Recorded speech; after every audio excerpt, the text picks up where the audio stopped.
एक बार की बात है, नागपुर के एक छोटे से शहर में अकबर नामक एक डरावना कब्रिस्तान था।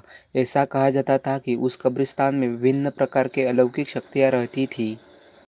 एक चांदनी रात को किशोर, ऋतु और नागेश, तीन दोस्त कब्रिस्तान के किनारे पर एकत्रित हुए।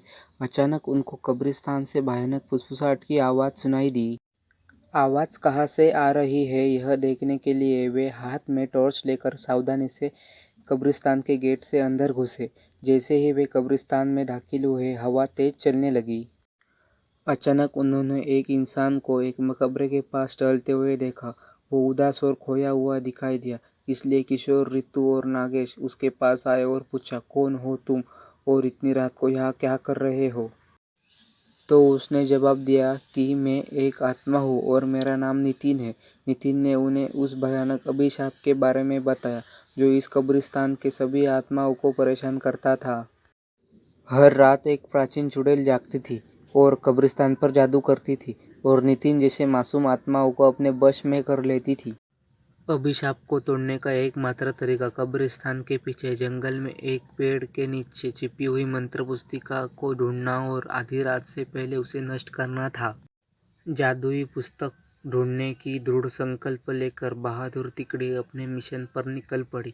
उन्होंने अंधेरे में मकबरों के बीच रास्ता खोजा जंगल में जाने के लिए, और इस बात का ध्यान रखा कि आराम करने वाली आत्माओं को परेशान न किया जाए। रास्ते में उन्हें चांस नामक एक शरारती छोटे कंकाल का सामना करना पड़ा, जो उन्हें जादू की किताब खोजने में मदद करने के लिए तैयार हो गया। वह कंकाल उन्हें एक पुराने पीपल के पेड़ के पास ले गई और कहा, इस पेड़ के पत्ते सब अपने पास रख लो। अगर ये पत्ता तुम्हारे पास रहेगा तो वह चुड़ैल तुम्हारा कुछ नहीं बिगाड़ सकती और ये पत्ता तुम्हें जादुई किताब हासिल करने में मदद करेगा। यह कहकर वह कंकाल वापस कब्रिस्तान की तरफ चला गया। पीपल के पत्ते को अपने हाथ में लेकर तीन दोस्त जादुई किताब ढूंढने लगे। बहुत ढूंढने के पश्चात जंगल में एक झील के अंदर उन्हें चमकता हुआ कुछ दिखाई दिया। नागेश को तैरना आता था तो उसने झील के अंदर जाकर वह चमकता बॉक्स ले आया।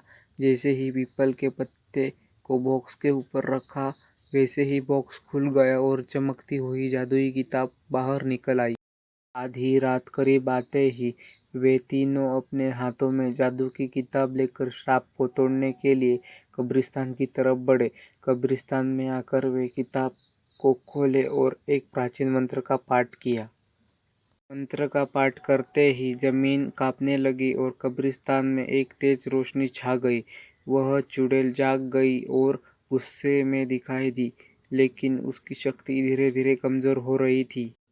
उसने किशोर, ऋतु और नागेश को जादुई किताब पढ़ने से रोकने के लिए अपनी जादुई शक्ति का प्रयोग किया, लेकिन उन तीनों पर कोई असर नहीं हुआ, क्योंकि तीनों के पास पीपल के पत्ते थे जो उनकी रक्षा कर रहे थे। धीरे धीरे चुड़ैल की सारी शक्तियाँ खत्म हो गई और चुड़ैल भस्म हो गई। इस तरह किशोर, ऋतु और नागेश ने कब्रिस्तान में फंसी हुई आत्माओं को मुक्त किया और कब्रिस्तान में फिर से शांति छा गई।